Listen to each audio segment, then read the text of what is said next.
Slash or Die is an arcade-style hack-and-slash adventure game. It's sort of like Golden Axe mixed with I made a game with zombies in it, all while going for a sort of Dark Souls light kind of feel. If this sounds like a great game to you, then I'm probably overselling it a bit, but I couldn't think of any more apt comparison. Slash or Die has a few problems that keep it from being a great game, but the gameplay is adequate, and it's engaging enough to definitely be worth the small $3 price tag. If this game looks interesting to you, then you will probably not be disappointed with the purchase. And if you want to hear a more in-depth analysis, then just keep watching. The gameplay is very simple.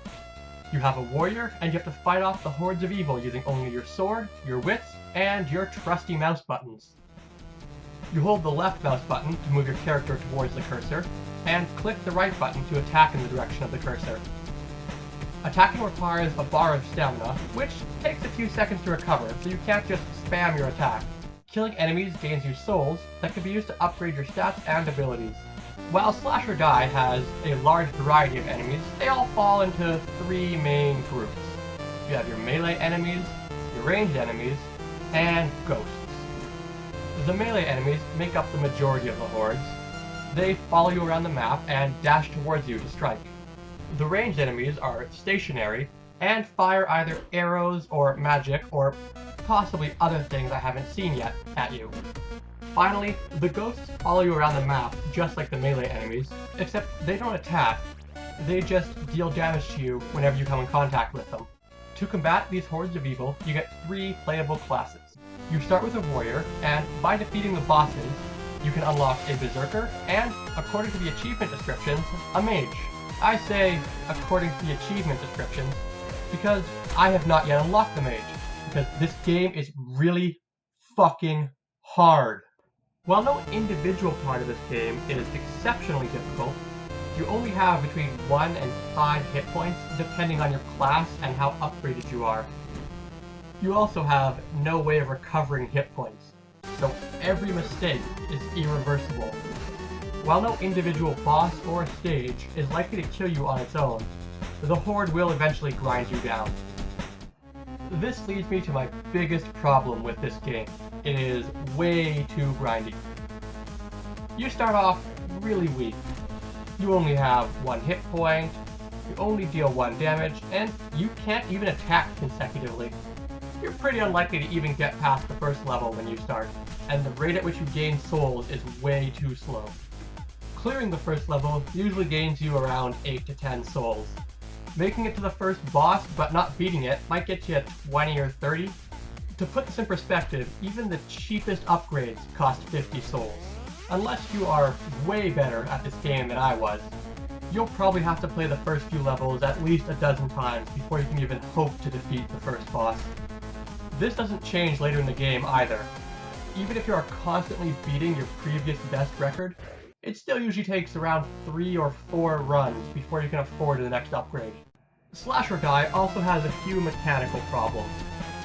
You can't attack while moving, which means you have to stop to attack, and failing to stop first can lead to you running into a ghost instead of dashing through them. The next problem is the ghosts themselves. It is very unclear how they actually work. Sometimes your attacks kill them, sometimes you pass right through them harmlessly, and it's unclear whether this is just chance or whether they're only vulnerable under certain circumstances. Their hands and eyes glow red occasionally, but as far as I can tell, this doesn't change anything about them. They also have no health bars, so they could just have a lot of health. I mean, I just don't know. And one last nitpick is that it's really hard to keep track of your stamina. Stamina management is really important, and it would be nice if the bar was above your head instead of up in a corner, where it's hard to keep track of. Now with all that being said, there's still a lot of good things about this game. The basic gameplay is fast, fun, and for the most part, pretty fair. The game is always hard, but nothing ever feels like a challenge you can't overcome. Just one you haven't overcome yet. The warrior, berserker, and presumably the mage all have different attacks, special abilities, and stat caps, adding an additional layer of variation to the gameplay. The bosses all have unique attacks and patterns, and often switch up their tactics at different stages in the fight. All these things work together to make you want to keep playing, to overcome the next boss, to see what surprises each new level holds, to become better than the person you were last time. The game even insults you for quitting, which I think is a nice touch. If you're like me, slow soul collection and having to play through all the beginning levels each time will eventually wear you down. I will probably keep playing until I've unlocked the mage, but I'll probably get tired of the game before I ever actually finish it. Still, I've gotten a few hours of enjoyment out of this game. I'll probably get a couple of more, and for $3, I have no regrets about purchasing this game. If you found this review helpful, click the subscribe button so I know to keep making them.